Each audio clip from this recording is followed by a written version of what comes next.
Hi, welcome everyone to the Inside Story podcast, where we take you behind the scenes of building diverse businesses and becoming a successful entrepreneur. I'm your host, Dursun Halimova, a business coach and facilitator on a mission to help build impactful businesses. And today, my guest is Katy Dyzewska, who is the founder of AMC Services. It's a consultancy company based here in Luxembourg, where Katy provides accounting, management, and corporate services. Katy is also a business development coach, helping women entrepreneurs and professionals achieve their goals, become confident speakers, and support the business growth of their organizations. Katy, it's great to have you on the Inside Story podcast. Welcome. Happy to be here. Thank you so much. Thank you for your time. Hello, everybody. All right. To start off, I would read several unfinished sentences and I would ask you to finish them for us. That's the tough part. Okay. No, it's fun. It's fun, trust me. All right. Here's the first one. Being an entrepreneur means. Oh my gosh. I would say sliding on the slides and going up the hill with a struggle, but the sliding part is really, really fun. So it's like a child. Whenever we observe kids going up either with the sledges or simply up the hill to slide, it's something that every day entrepreneur does. And then the moment we're like catching the moment, like, yes, we can do it. And we just go for that and do it. More or less, it's like this. Yeah, exactly. Building an impactful business requires strength and doing things in spite of fear and in spite of what others say.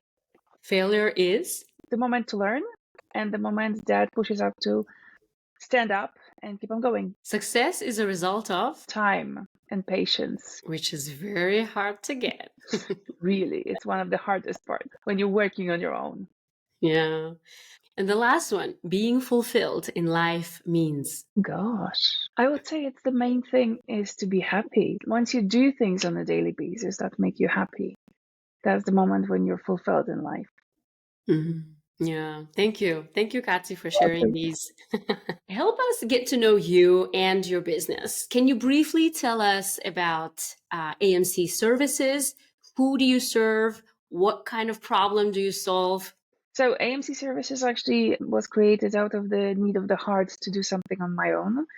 And I'm actually pretty much doing what I've been doing while being an employee. So providing financial services to my clients, supporting them either as their accountant, corporate secretary, or working with them as a financial consultant. So popping in their company for a couple of months, helping them set up the system, helping them set up different things, and helping them also find the right people for their team. It is also a company that I created to support simply people who also want to start a business. So it includes business coaching, but it includes also all the services needed from the A to Z for creation of the company. So if you're thinking about opening your business in Luxembourg, especially, you have to go through a certain process of obtaining business permits, registering in different places. And many people don't even start it because they're too afraid to do that because they think that it's too much and there's too much stress behind that and so on and so on. So that's when I come in handy.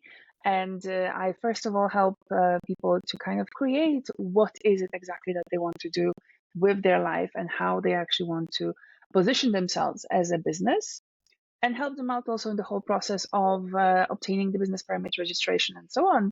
And further on, we're coming back to this, what I said first, accounting services, corporate services, and so on. With some of the clients, I also appear to be their independent director or actually a fractional CFO, because not many entities, especially smaller ones, they don't need somebody on a daily basis to be on the CFO position. It's good just to have somebody who pops in once a month, reviews certain things, and advises them on different financial topics. Interesting. So you do so many different things. And the question that is naturally occurring to me is, how do you balance all of these clients and all of these? They are kind of relevant, but in a way still kind of different roles, right? Being an independent director or fractional CFO, versus just providing accounting and finance services.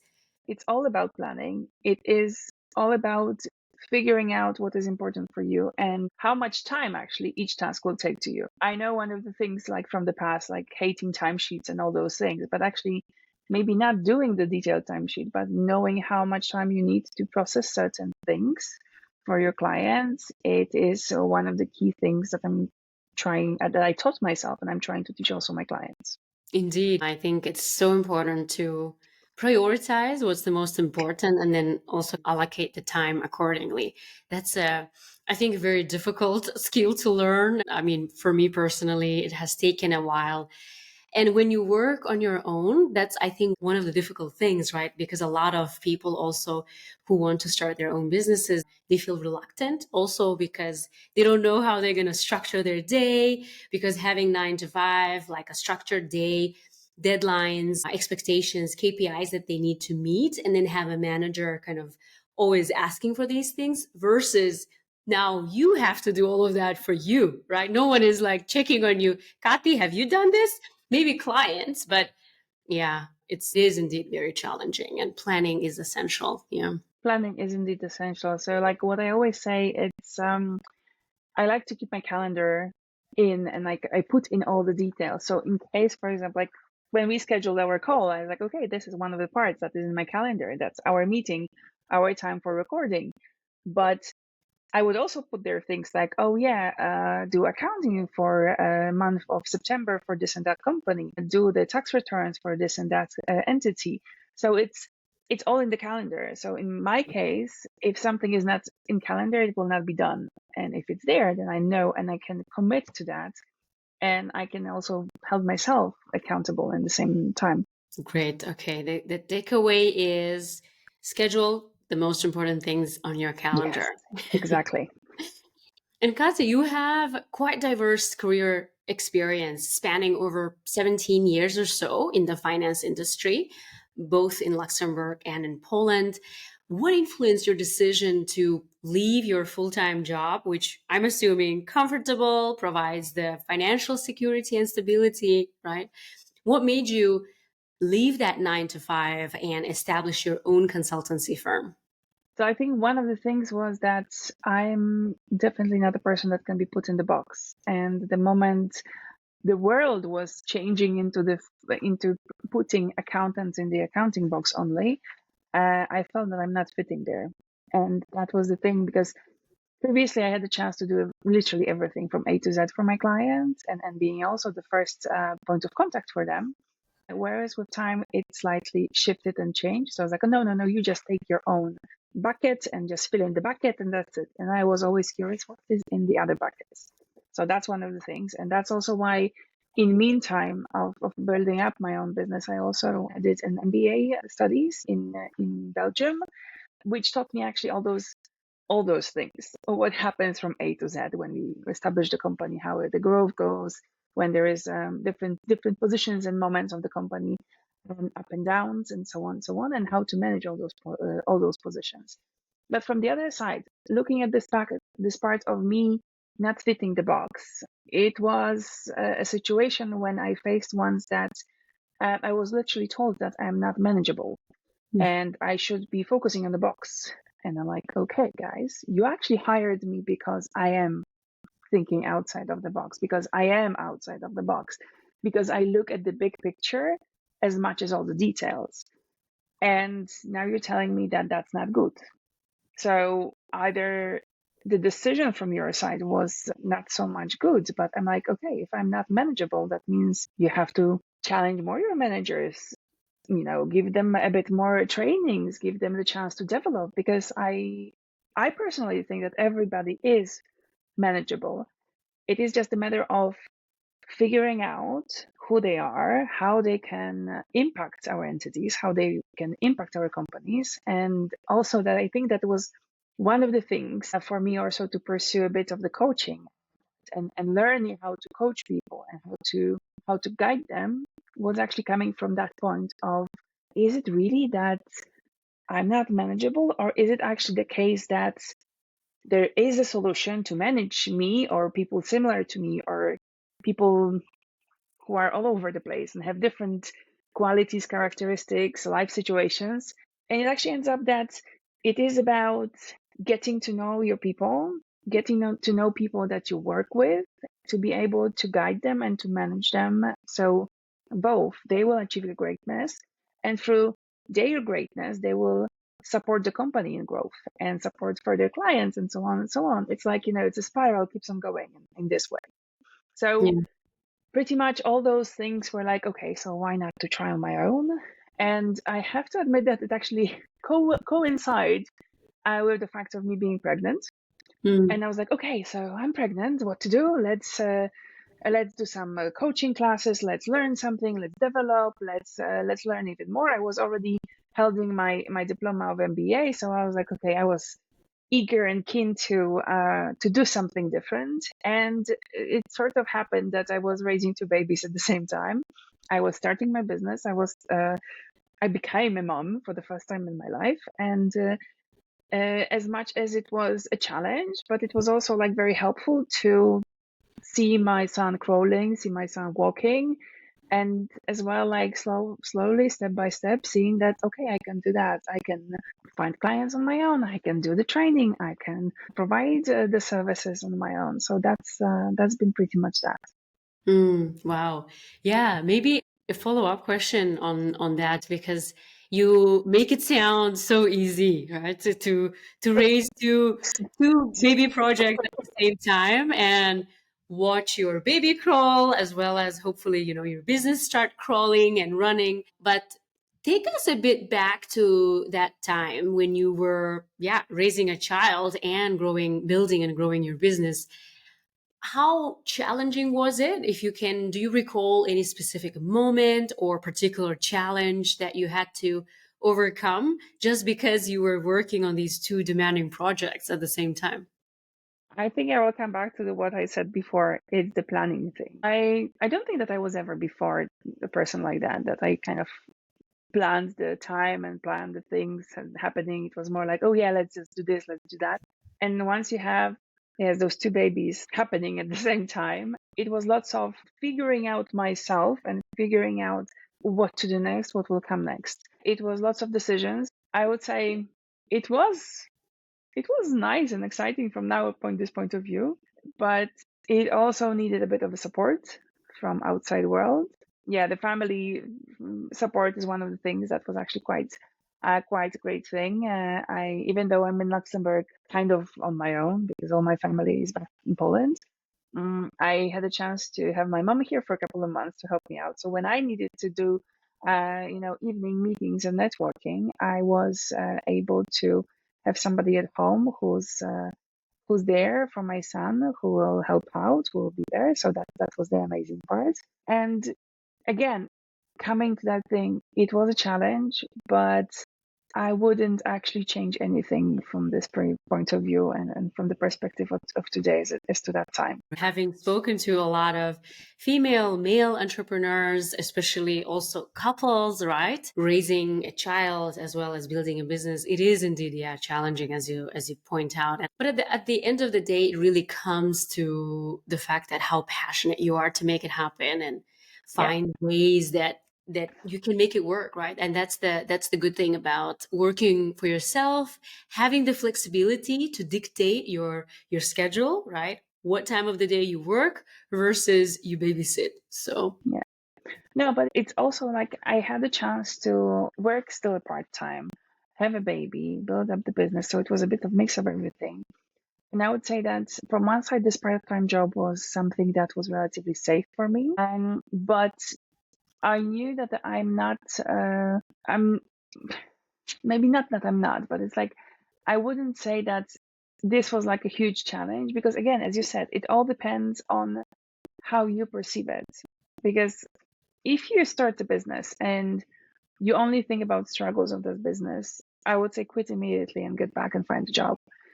But if you're willing to sacrifice certain things and maybe think of this kind of, it wasn't that, colorful and super rainbow colors and all over. It's been lots of organizing and lots of planning, lots of thinking ahead. The initial holidays were not almost non-existent, or it was like, okay, let's do the cheap option, either stay home or go to visit family because then it was easier. As I said, it all depends on how you look at that. And I think I tend to be quite a positive person. So I have my moments when I need to sit down and cry. Let's face it, there are those kind of situations. And that's okay. And that's perfectly fine. As long as you don't do it nonstop. And as long as you're able to stand up and say, like, okay, I did my portion of crying. Now let's find what's the solution. I've always been a person who's driven this on the solution part. So looking more on how we can sort it out and how we can actually make it happen instead of saying, no, there's a problem and I don't know how to do it.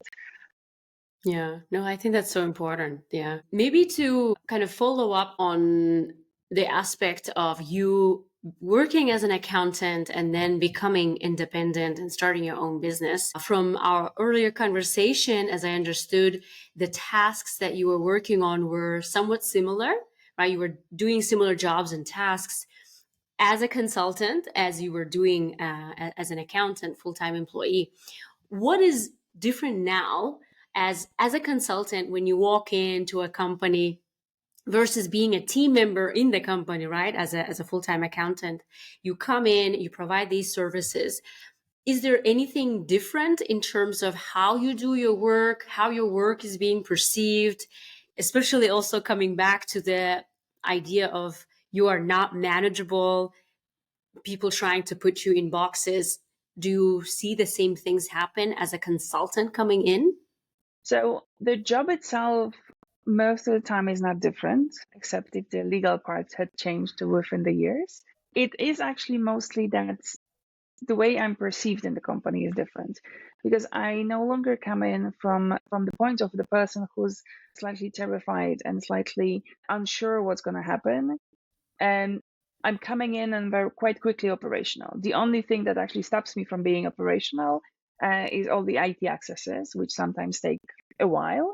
But once that all is in place, then it's, for me especially, it's quite easy to get a hold of the tasks and be able not only to do the job that I'm asked of, but also be able to support the team. And in the end, I come a bit from more senior position level. So it's no longer that I'm a mid to senior accountant who's just there to do the job. It's more that I'm actually there because they need to have complex situations figured out. They need to have things done quickly to be up to date and so on and so on. So I would say it's the way I feel being perceived and the way that I also perceive myself that is different. I see, yeah. And I think that's so important. The way that you value, respect Yeah. yourself, the way you treat yourself. And I think unconsciously people pick that up, right? Like if you have a different perspective of you, oh, I'm an expert, I know what I'm doing. I think then the clients also kind of embrace that. And here I will underline the fact of like being a woman is because it's like most of the women that work, they're like, okay, I need to do my job because I have to go back to a family and I have to do that and I have to do that. But I don't want to be seen in the office as a person who's actually having family and having children because that could be seen wrongly. So we kind of, and I spoke about this with many women, even recently.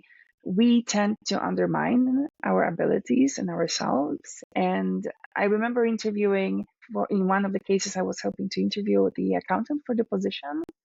And I had two great CVs, one of the lady, one of the guy. The guy came over, he was super confident that he can, rule the world and do everything. And the lady who even had, I think there was like just a one difference. She had, I think she had already the ACCA diploma, and he was still learning, but he already acted as if he has the paper. And I remember she came in, and she was, for me, it was like a small person, like, oh, I'm really sorry. Oh yeah, I mentioned my ACCA, but I'm not sure if it's actually should be mentioned. And I'm like, okay, let's take a step back. Whenever we go somewhere, let's just come with this confidence. It's just, as a woman, we tend to, as I said, undermine ourselves and question, am I good enough? And this is like very hard question that we ask ourselves every day. I think this is one of the things that once you kind of position yourself in like in this point, like, okay, I am an expert in a certain field and I can do it. And even though I would still go to the companies, and after a day or two, I will be like, oh my God, what am I doing here, for example, just because I'll be still confused with certain things or trying to understand how the process goes. And then I would also question, like, am I good enough to do this job?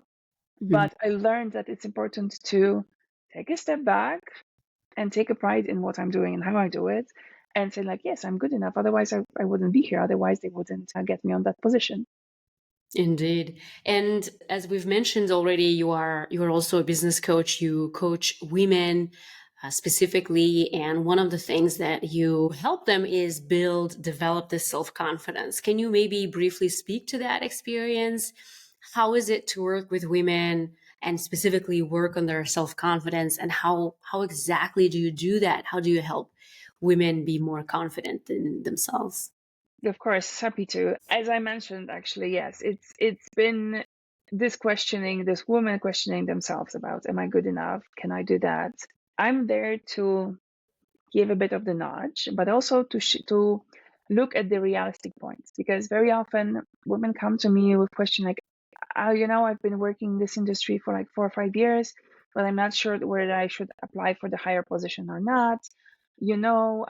I don't know if I will have enough time because, I have family and I want to kind of find the work-life balance. So at first, I often look at what is. So what is actually happening in your life? And I tend to look not only about the career and learning skills and all those things, but also at their own expectations of themselves. Because it often is that we expect of ourselves something extreme, but in reality, that's not that necessary because we already achieved that. Or we question whether, oh yeah, I did, like even I had that sometimes, like, oh yeah, I have my MBA diploma and I have another diploma and some courses and stuff like this. Yeah, but is it really valid for doing my job? And how can I say that this is actually now without a person sometimes without an experience that can do a certain job? And it happens very often, like women not even trying to apply for higher positions.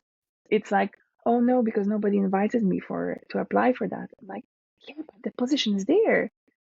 It's like, you know, this kind of a feeling that if you're mad at your friend, you would say like, oh yeah, they should have called me. But yeah, the telephone goes both ways. It's like maybe Right. you don't need to apologize. You don't feel like apologizing, but maybe you can just pick up the phone and start a conversation. And it's the same in here. We should be, as women especially, we should be able to do that first step sometimes and say like, okay, I actually do consider myself for that position. I actually do consider my education to be high level. I actually do consider my 6, 5, 10, 20 years of experience being of value for that company. I also know and I also see that at the certain, depending on the level of the career, women tend to have slightly different problems because at the very beginning it's the confidence, but further down the road, we also start overthinking the past. And this is one of the things where I'm trying like, okay, wait. The past is in the past. That's why I'm saying, this kind of, there are some demons in our past for sure. Let's clean that up. Let's Mhm. talk about it. I don't know, maybe it will sound not professional and not accountingly enough, but it's like just release it in the air just to do that. And recently I've actually got across a very interesting explanation as it comes for all our fears and stuff like this. And now I will definitely start telling people you have to be like a zebra. So what does the zebra do when she's being attacked by a lion, let's say? She takes all her energy, all her strength that she has inside, and she runs until she finds the safe place in hiding. The moment she's in hiding, she starts trembling because all this tension is getting out. Mhm. And she stays in the hiding as long as she's trembling because she's sure that at that time she will not be able to run again and run away from the danger. And I think we also put overall humans, we put on ourselves, on our backs, too many things at the same time.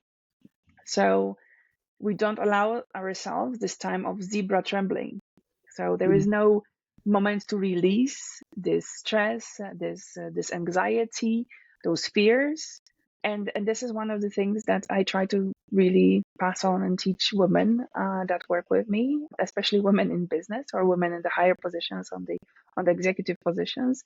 I'm like, you did a good job on this and that meeting. You did a great job getting that client into satisfaction level.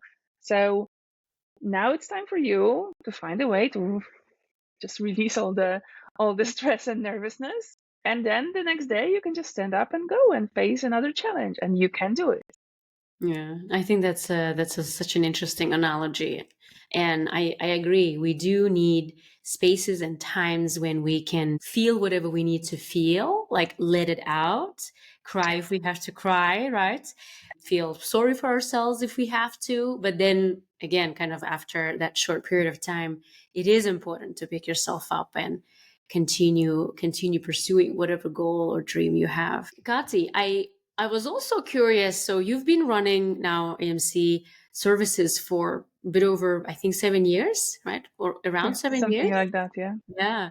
Can you share with us what have been or what were some of the highest highs and lowest lows in the past 7 years of having this business? I would say the highest highs are the moments when you can actually say that I will actually no longer get satisfied with certain part-time employment, but I'm actually doing it myself full time. So that's one of the things that you can do. But then the lowest lows, it's like also sometimes there are some unexpected things, like I don't know, unexpected requests or bills or things like this, and suddenly you have to face that. And I don't know, you miss a deadline or on something, and building this kind of courage to actually admit that, okay, I made a mistake, and but I learned from that mistake. In the way I try to not memorize too much, not dwell too much on those lowest lows, as you say, Mm. because life is like, there are ups and downs, and it's normal, and it's quite all right to feel a bit bad and have a bad day. But I always say that it's about the way how we actually gonna react on that low moment. If we tend to dwell and sit down and cry slightly too long, it's not okay. But if we find learning points from that situation, it helps a lot, and we can easily shift our energy and shift everything to get back on track. Indeed. We are reaching the end of our conversation. So there's one other question I want to ask you. And that question was left for you by my previous guest. They left this question without knowing who they're leaving it for. And the question is somewhat, I think, related to your last point. Mhm. It reads, what mindset helped you get through the period when your business wasn't yet in a place you wish it was? Positive. I'm like, okay, I'm the very big fan of the secret law of attractions or the other laws that there are, and kind of magic, and attracting the positive, and attracting whatever we have in our lives. And as much as I feel we are attracting those positive things, we're also attracting the lows, because we suddenly think about, oh yeah, what will happen if I will lose it. So I will say, I will answer to that a bit maybe in the form of tip, because that's something that I do often. And what I've noticed, when I forget to do that on the daily basis, something just collapses, even like a small things just gets in the pipeline. So what I tend to do, especially in the evening, is to literally count my blessings, and I tend to write the sentence, I'm happy and grateful that, and just write a couple of sentences on that, because this kind of gratitude and being positive helps you attract more positive things in your lives. I know that you can't be super positive the whole day and all the time. There are situations, but for me, it's a bit like, there was a character back in when I was a kid. I was reading a book about Pollyanna, and she was a girl who, despite of, for example, being not being able to walk, she was still looking positively at the world. She was finding the good stuff around her, and she was teaching that to others. And so, no matter what, there is always something positive that you can find out. And I think that those gratitudes that I'm trying to count daily basis, helps me to kind of remind myself that I'm actually lucky enough that I have a roof over my head, and that I have something to put in my put on my plate. I have water. I have fresh water to drink. I have clothes to wear, and those kind of basic things. Sometimes we don't realize that we're lucky enough to have that, and everything else, everything that I add on top of that, uh, it's just since the moment you start writing, it just keeps on going, keeps on going. So definitely keep the positive mindset. Keep I wouldn't say to be in denial that not something is not happening, but look for solutions. There is always solution. As many problems, there are at least 1,000 solutions to one problem. And I think also that this positive energy that we keep in ourselves is 1,000 times stronger than any tear that we ever shed. So yeah, keep Indeed, yeah. positive, keep vibrant, keep positive, keep Yeah. smiling. Thank you, Katy. This is such a great way to end today's conversation. Yeah. Count your blessings, stay positive, and pursue your goals. Well, Yeah. thank you so much. I really appreciate that you took the time to come on the Inside Story podcast to share your experience, your entrepreneurial journey, and how important it is to keep up the positivity, to plan and prioritize, to balance personal as well as business life, and also importantly, to have self confidence, right? Be proud of your accomplishments. Remind yourself, if it's necessary, right, by counting your blessings, that look how far I have come, right? I think it's so important, especially for female entrepreneurs, but not only. So thank you so much for today's wide ranging, informative, and inspiring conversation. Thank you, Katy. You're welcome. It was really nice to have this conversation, to sit with you, and I really hope that we will inspire some other people as well with our conversation.